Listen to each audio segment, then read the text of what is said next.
This is the Get Better Everyday podcast with Matt Gouget. Actionable advice from real life superheroes who, just like you, are in relentless pursuit of the best version of themselves. Whether you're just getting started or have been at it for years, my hope is that this podcast injects you with some positive energy to continue doing what brings you joy. Join me as I interview the best of the best in business, sports, and life. Let's grow together. All right, Matt Gouget, Get Better Every Day podcast with my buddy Tom Mancuso. I am beyond excited to have you on, brother. I think that you are the type of person that epitomizes the type of comeback story, the type of resilience, the type of stuff that I'm hoping to impact people with the Get Better Every Day podcast. So I generally ask people to give me 30 to 60 seconds on who they are. Instead, I'm going to take something that somebody wrote for you recently, because I think it sums you up pretty well, and I really enjoyed reading it. So here goes the intro for Tom Mancuso: a loan officer, a husband, a father, a son, an amputee, an addict. These are all words to describe Tom. To know Tom is to see a man that has come so far in life that you can't quite believe it all. Tom's parents really shaped who he is today. He got his love of cars from his dad, who owned a towing company, body shops, and even race cars. His dad's work ethic and values were strongly entrenched in him. Family was everything. His mom was an educator, a preschool director for 32 years. She also taught him about hard work and how important family was too. When Tom was 21, his father passed away. It left Tom devastated and broken. He turned to drugs and alcohol for relief from the pain. He was in a horrific motorcycle accident that took his leg. He was in prison, lost everything materially. The one thing he didn't lose was his hope and his faith that he could turn his life around. It didn't come overnight. It took years of counseling, years of paying back his debt to society. Tom married an amazing woman who could see inside the man he truly was. They've started a family, and now he has two beautiful boys. He's clean and sober, well, maybe California sober, and in this new chapter of his life has discovered a gift he has that's to help others see what they can do if they really put their mind to it. I've worked alongside Tom, and it is a struggle for him physically. His mind is stronger than his pain. His desire stronger than his weakness. His will is stronger than just about anything you could put in front of him. His heart is bigger than you could ever imagine. And we put all these things together, you get a man that I'm fortunate to call my brother and friend, Tom Mancuso. Anything to add, my man? No, I mean, as you said, I didn't write that. One of my really good friends, Andrew Kunasawa, wrote that, and he knows me very well. He knows my challenges and my struggles very well. We've gotten very close over the past three years. No, that pretty much sums it up.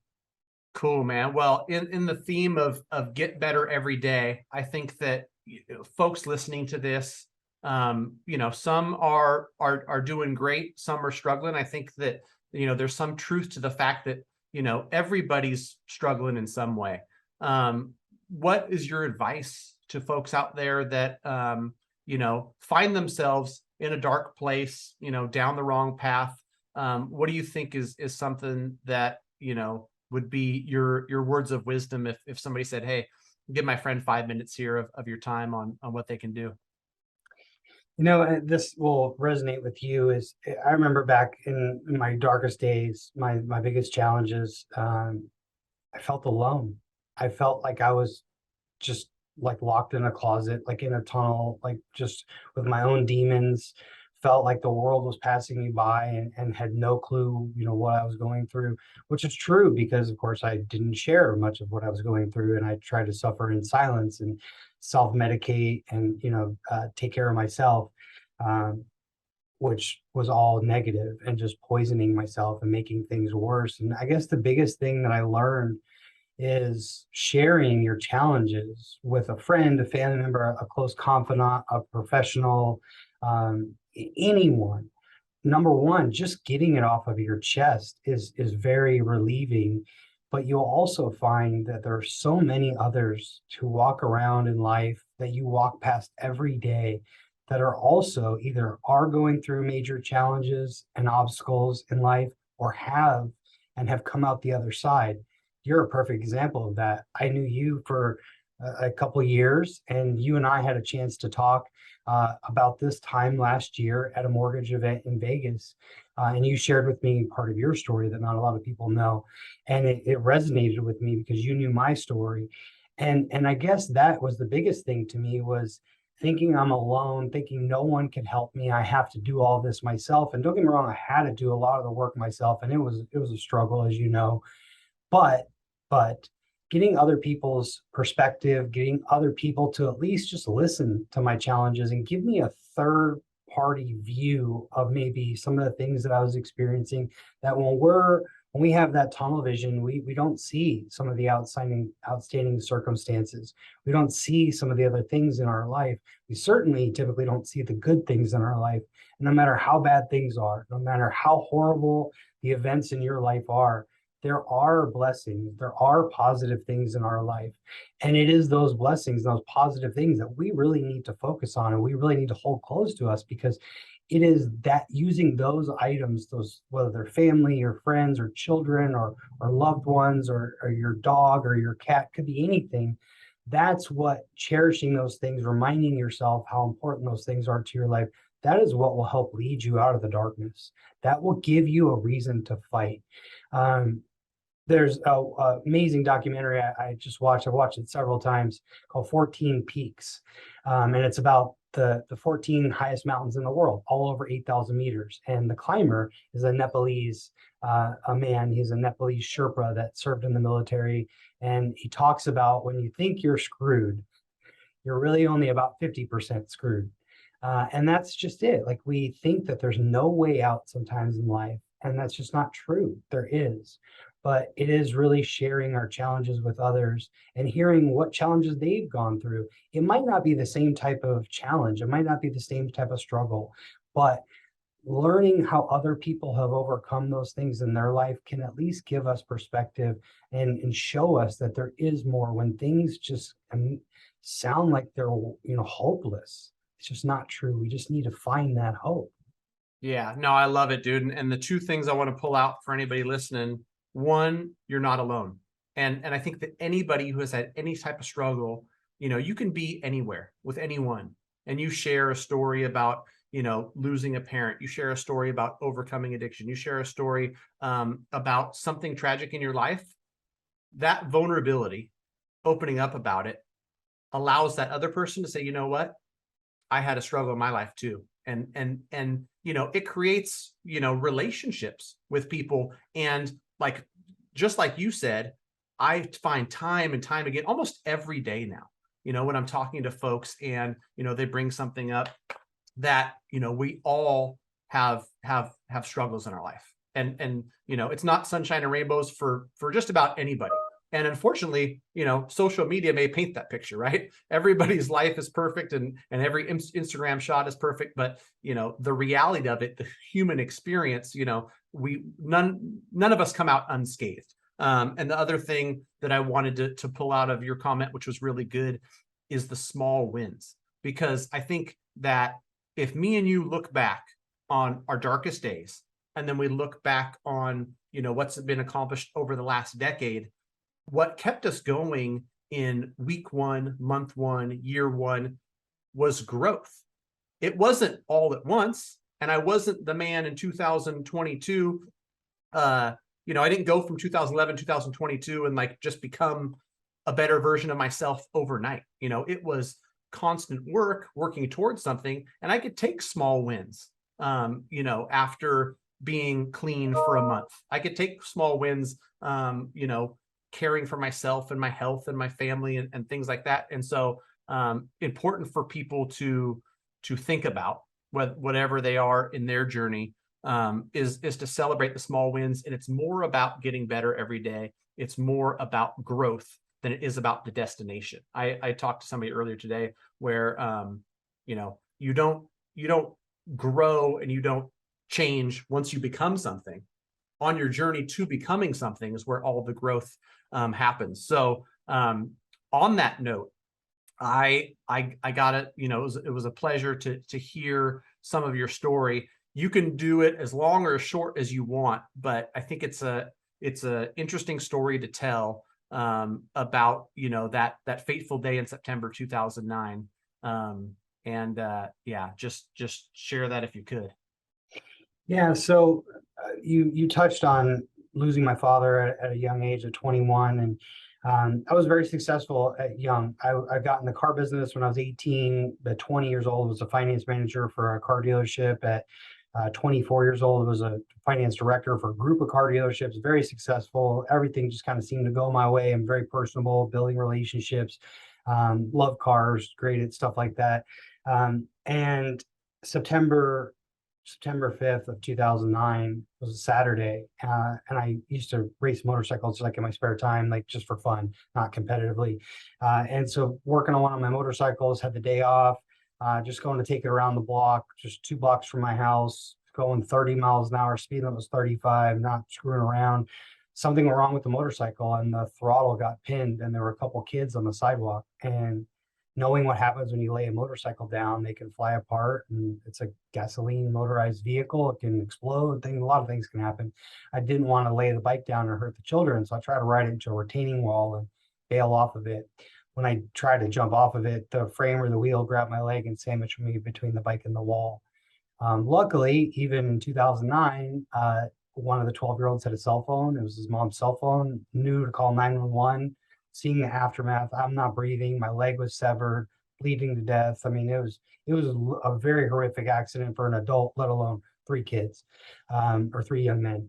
And so they called 911. A passerby was a Vietnam veteran, saw the aftermath, jumped out of his truck, tried to tourniquet around my leg, and I still lost almost 50% of my blood. I would be airlifted to a hospital where I'd spend 8 days in a medically induced coma because the frontal lobe of my brain was swelling. So they induced me into a coma. When I woke up from a coma, it was a complete new world. I was in complete shock, but I had lost about 90% of my memory. Had facial recognition, like I remember that my mother was my mother by her face. Couldn't tell you her name, couldn't tell you my name. The doctors asked me what happened to me. There was a football game on the TV. I'll never forget this because my best friend reminds me of this all the time. And the doctor said, "Do you know what happened to you?" I said, "Yeah, I was a coach and I was on the sideline and a football player hit me with his cleat and it took my leg off." Everybody just laughed, like thought I was making a joke because I like to make jokes. But then the reality set in that I did not know anything. I didn't know what happened to me. I didn't know where I was. I was in complete shock, just completely helpless. And for someone who had never been in the hospital before, a lot of things went my way, very successful at a young age, very egotistical, very materialistic. That is a very, very hard pill to swallow. When your life is just completely turned upside down, it's just hard to fathom and grasp that. And so it was a long struggle. I spent 3 months in the hospital, had a number of medical setbacks. I was destroyed physically, fell out of the hospital bed. My leg got infected with gangrene. They had to amputate more of my leg to save my life. Fractured a vertebrae in my neck falling out of the bed. I mean, just I was really, really in a bad space. And there's just a lot of things that happened to me that I experienced that really gave me a different perspective. One of the most important things that happened to me was in the rehab hospital that I spent 2 months at. One of the patients, my physical therapist introduced me to or told me to go talk to. His physical therapist was trying to get me to play on a Wii Fit video game. It's like a balance board. The game was a penguin game. The penguin was trying to balance on an iceberg, and you would stand on the Wii Fit plate to balance. And I didn't understand why that was important, but my physical therapist explained to me, well, now your leg that you're missing is about 25 pounds of body weight. Your prosthesis now, the metal leg that you have, is about 12 pounds. So your balance is completely thrown off, and you need to understand that. You need to work through that. Something that at 28 years old, we literally have to learn to walk again. And I wasn't prepared for that. But I still had the cocky attitude, still had the ego, still had I'm not messing around with video games. I wear a suit to work. I go to work. I have a very important job. Like I don't play video games. And so the physical therapist told me, hey, well, when this patient is done on the Wii Fit, you should go introduce yourself to him and ask him what he's doing on that Wii Fit video game.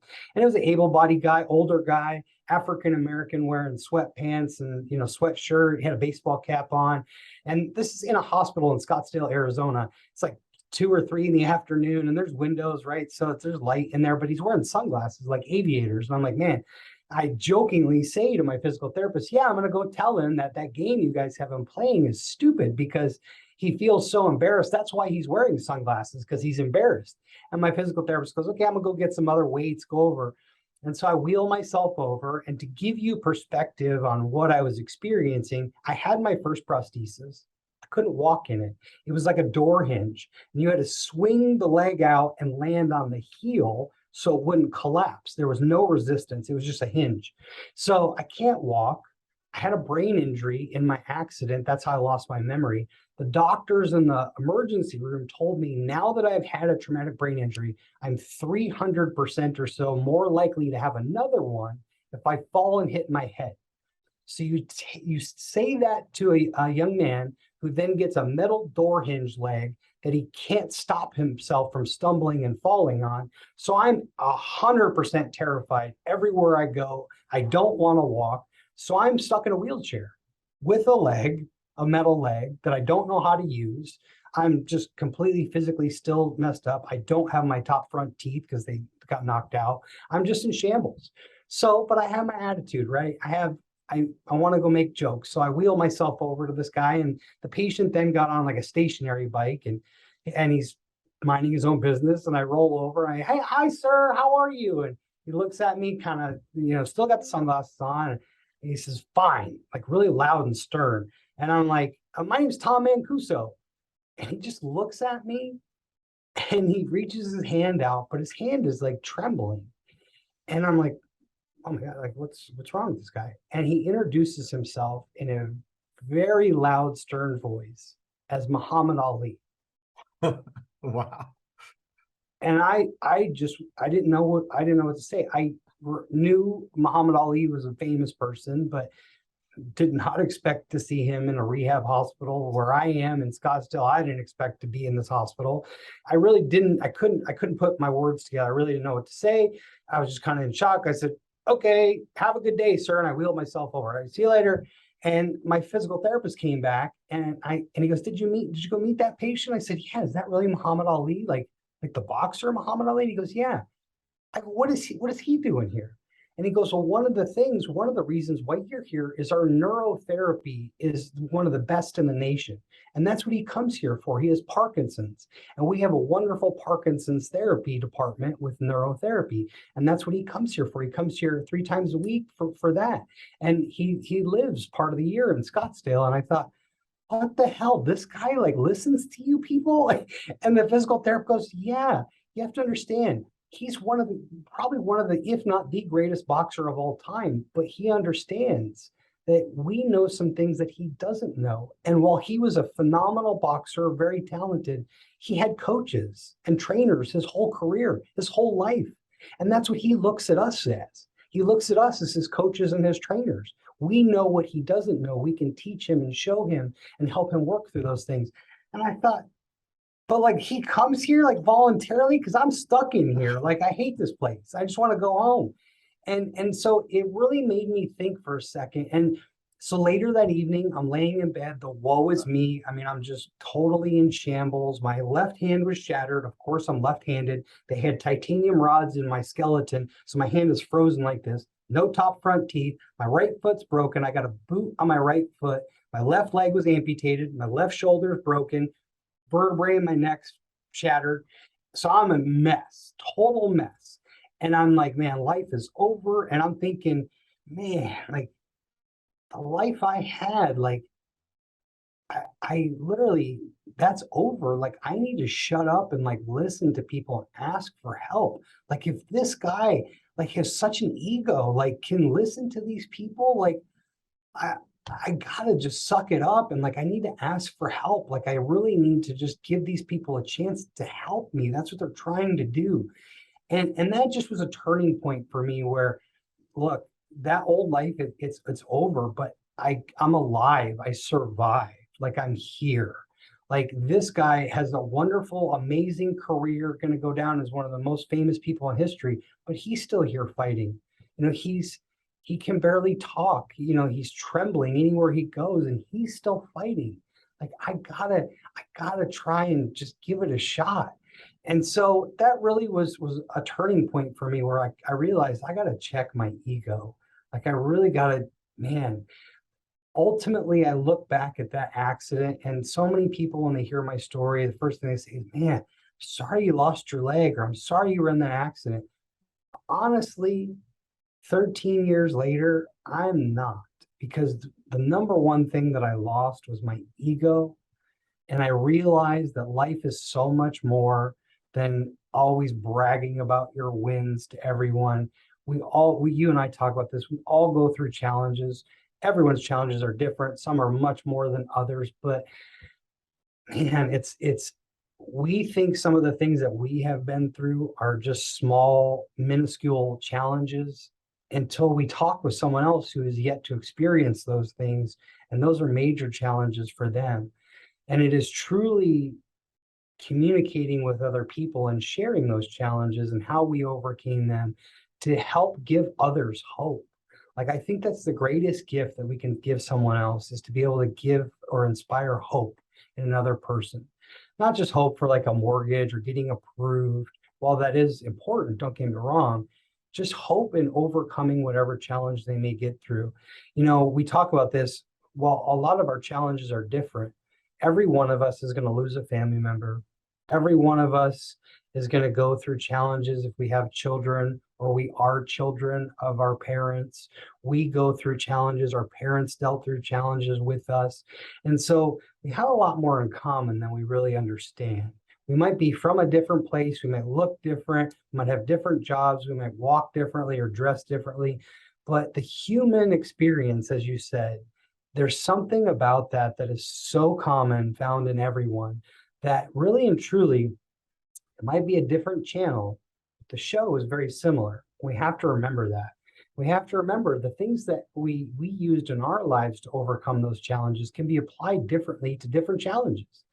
Some of the things that you and I have talked about, some of the things that got us through our darkest days, while the actual challenge was a little bit different, the fundamental pillars and the foundation that got us through those things is actually very similar.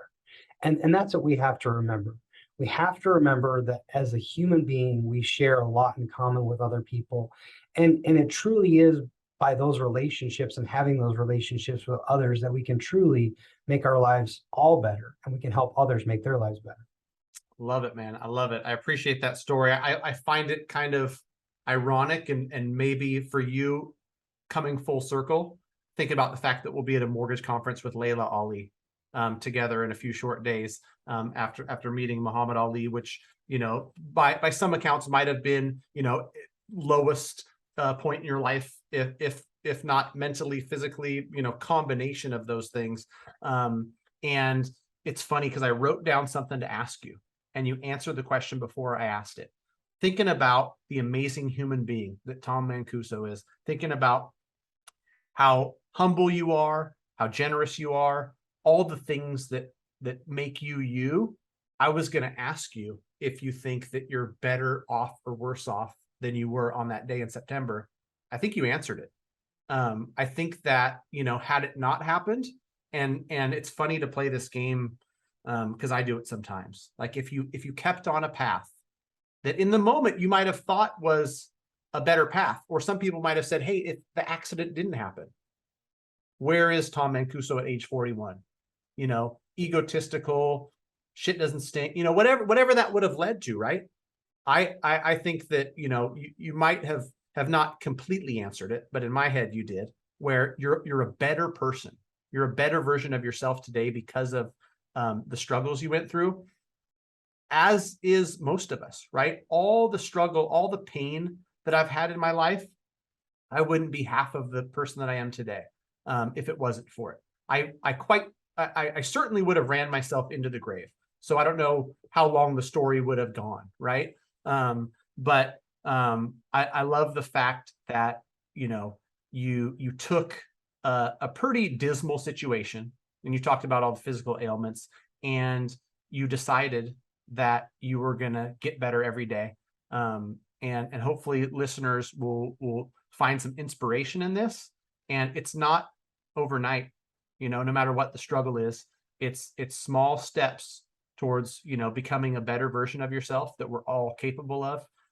One thing that has shined through in all the interviews that I've had, people that have just enormous success where you would look to and say, holy moly, they were not there a decade ago, 2 decades ago. And little by little, they continue to improve themselves. And that's why, I'm a firm believer that, your background, your race, your social economic, your upbringing, all of that stuff, while it does play a part, like, doesn't limit you. There you can find somebody from every bucket, in this human experience that has found massive success. And so hopefully, we can inspire some others. Any parting words, or where can people find you, or anything that you're working on? Yeah, so I mean, parting words. I mean, just remember, you're ultimately not alone in whatever challenges that you have. I talked to a friend over the weekend who's been struggling with alcoholism and addiction, and they turned around and said, "Hey, I've got 3 days sober," and they immediately went to. I know it doesn't sound like anything to you because you're 13 years sober, but it it's a big deal for me. And I said, "Hey, Jim, I want you to remember." Like, I remember there was a day not very long ago, I mean, 13 plus years ago, where I couldn't make it sober one day. Like that just seemed like an insurmountable obstacle I couldn't get through. Literally 20, I know it sounds horrible to some people, but literally 24 hours without dwelling, thinking, and obsessing about somehow getting inebriated. And I told him that. I said, and don't get me wrong, there's people that have been 30, 40 years sober, that would look at 13 years and toss it to the wayside and think that's not a big deal, but it is a big deal.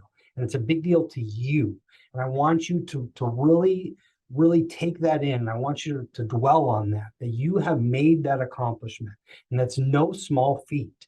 For someone that's struggling with that, that's a huge challenge. 24 hours without, using a substance is very challenging for many people.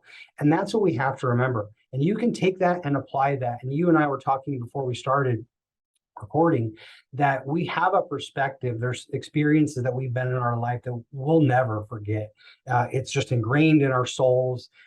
There are lessons that we learned from those challenges and those horrible things that we've been through that we can't forget. And so when business or the economy or the market, goes into a negative direction, a lot of people start with the woe is me thing. And you and I always think, man, well, this is bad. It's not as bad as some things have been in my life, or how bad some things can be in life. And we have to remember, no matter what, we have to remember the glass is always half full. We have to find the positive. We have to remember that. Whether you're going to lose your house and you and your family are going to be homeless, at least you have your family. You can buy another house. You can't just miraculously get another family member tomorrow. So there's always a positive thing. And let's be very honest, it is unfortunately or fortunately through those challenges and those life struggles that we grow, we learn, and we get better. But it's important to remember that as we lift ourselves up, we have to reach down and pull someone else up. I don't want to make it to the end of life wearing a gold, championship belt, bragging that I'm the best. I actually want to be the worst person because I've lifted everybody else up around me. I want to get to the end of my life and be proud of the impact that I've had in somebody else's life. That could be a customer who doesn't think they could buy a house. It could be someone on the side of the road with a flat tire that is rushing home to be with their family. It could be any small thing, but you never know the impact that you're going to have on someone's life. We have to remember that we don't know what challenges and struggles people are walking around with, because like I used to do, like you used to do, we walked around like that too.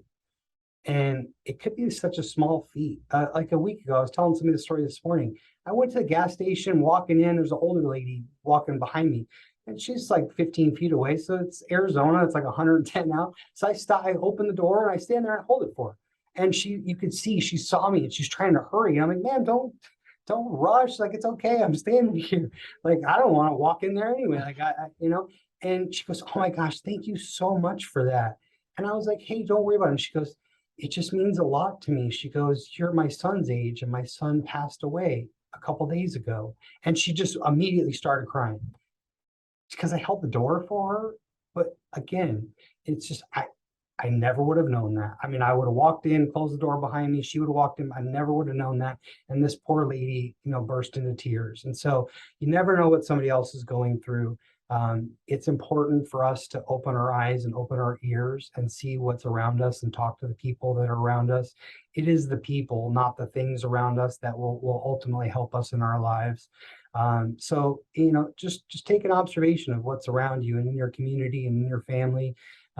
Make a point to touch base and get in touch with those people and build and strengthen your relationships with everyone, not just your family, your friends, your coworkers, your colleagues, your clients, everybody. For me, I launched, following in your footsteps, a YouTube channel. It's got a couple of my speaking engagements on it now. I'm going to start doing some mortgage content. But you were motivation for me on that. You have an amazing YouTube channel. I hope everybody checks out yours. Thanks, brother. You can YouTube me, and hopefully mine will be growing as well. But yeah, I'm just excited to share my story because I truly want to help inspire others. Not to be, the best mortgage person or best salesperson or best really at anything other than trying to be the best human being that they can be. I love it, man. You're definitely on your way. Great dude. And one piece of actionable advice I'd love for people to take out of it, because it really resonated with me. You talked about talking to your friend 3 days sober. No matter where you're at in your journey, celebrate the small wins, whether it's 3 days sober, 3 pounds lost if you're on a health journey, 3 clients when you thought your business was going to go under. These small wins show you that you're headed in the right direction. All you have to do is make sure that you're headed in the right direction and then put one foot in front of the other. For guys like Tom, putting one foot in front of the other is a pretty huge feat, right? Lost one of them. And so make sure that you're headed in the right direction. Take one step after another. We all go through struggle. I appreciate this immensely, Tom. It was amazing talking to you. Can't wait to see you. And we'll make sure to link all your stuff in the show notes. Thanks again, brother. Awesome. Thank you. Have a good day.